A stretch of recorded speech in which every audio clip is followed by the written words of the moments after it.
দেখুন, বাংলাদেশ, মায়ানমার এবং শ্রীলঙ্কা, পাকিস্তান, এই যে পাশাপাশি দেশ, প্রত্যেকটা দেশে একই সিস্টেমে একই স্ট্র্যাটেজি অবলম্বন করা হচ্ছে।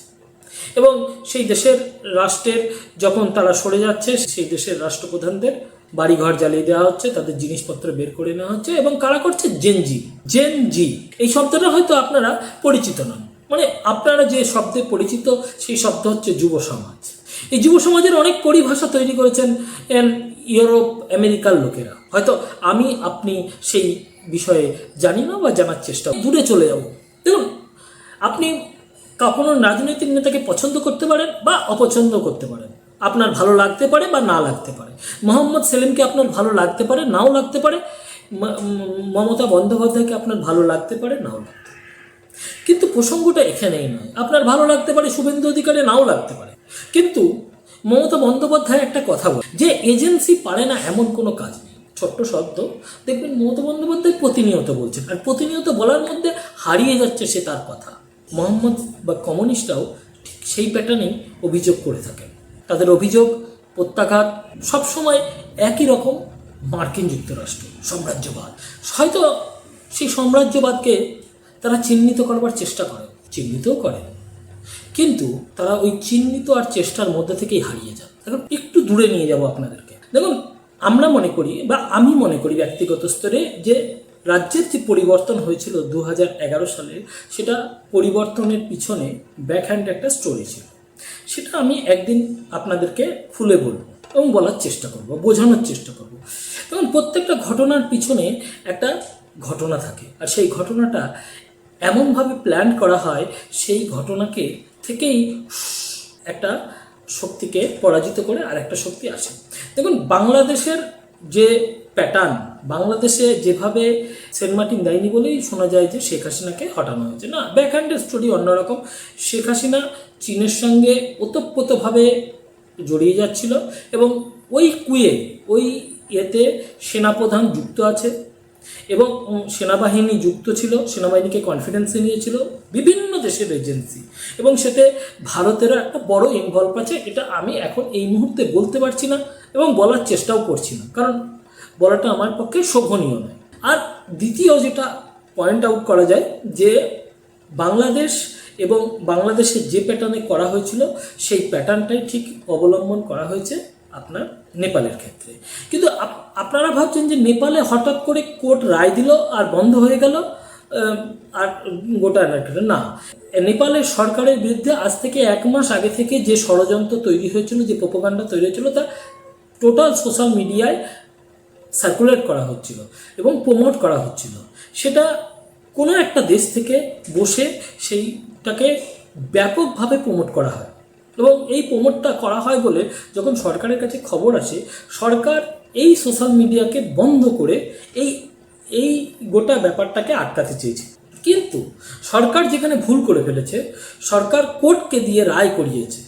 কোর্ট অর্থাৎ জুডিশিয়ারির ভূমিকা প্রত্যেকটা জায়গায় আপনি দেখুন, ঠিক সেম কেস আপনি কোর্টকে দিয়ে বাংলাদেশের একটা রায় দেওয়া হয়। কি রায়? যে মুক্তিযুদ্ধে যারা মুক্তিযুদ্ধ হয়েছিল তাদের জন্য যে কোটা ছিল, সেই কোটাটা বহাল থাকবে। কোর্ট রায় দিল এবং কেন্দ্র সরকার, মানে ওখানে যে শেখ হাসিনার সরকার, সেটাকে বন্ধ করে দেওয়ার পরেও কোর্ট সেখানে রায় দিচ্ছে না, এটা বহাল থাকবে। এই যে কোর্ট, এই যে জুডিশিয়ারি সিস্টেম, এই সিস্টেমকে ব্যবহার করে অ্যানার্কিটা ফেলানো হলো। এবং প্রত্যেকটা স্টেটে, প্রত্যেকটা জায়গায় আপনারা যদি দেখেন যে কোর্টকে ব্যবহার করে, কোর্ট এবং জুডিশিয়ারিকে ব্যবহার করে কিভাবে ফেলার, মানে গোটা পরিকল্পনাটাকে ইনিশিয়েটিভ নেওয়া হবে। বাংলাদেশের ক্ষেত্রে কোটাকে করা হলো, আর নেপালের ক্ষেত্রে করা হলো আপনার সোশ্যাল মিডিয়াকে। এবার সোশ্যাল মিডিয়ার সঙ্গে সঙ্গে তাদের যে হচ্ছে দুর্নীতি। দেখুন, দুর্নীতি প্রতিনিয়ত প্রত্যেকটা দেশে বাড়ছে। রাজনৈতিক নেতারা ফুলে ফেপে, এবং বিশেষ করে এশিয়ান কান্ট্রির যেসব দেশ আছে, সেসবের রাজনৈতিক নেতারা কোটি কোটি টাকা ইনকাম করছে, কোটি কোটি টাকা। রাজনৈতিক নেতারা ছেলে মেয়েরা চাকরি পাচ্ছে না, নেফুটিজম। এবং নেপালেও এই একই অভিযোগ, নেফুটিজম। 17 বছরের গণতন্ত্র দেশে 11 বার সরকার বদলে গেছে।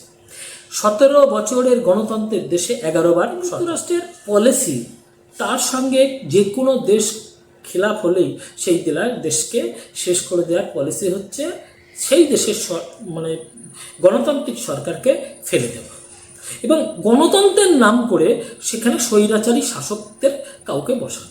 এটা মার্কিন যুক্তরাষ্ট্রের খেলা, এবং প্রত্যেকটা দেশে, চাই মুসলিম দেশে খুব দ্রুত করতে পারে। এবং যেহেতু আমার পলিসি, একজন যদি policy maker, single policy maker হয়, তাহলে আমার পলিসি ইমপ্লিমেন্ট করার ক্ষেত্রে অসুবিধা হবে না।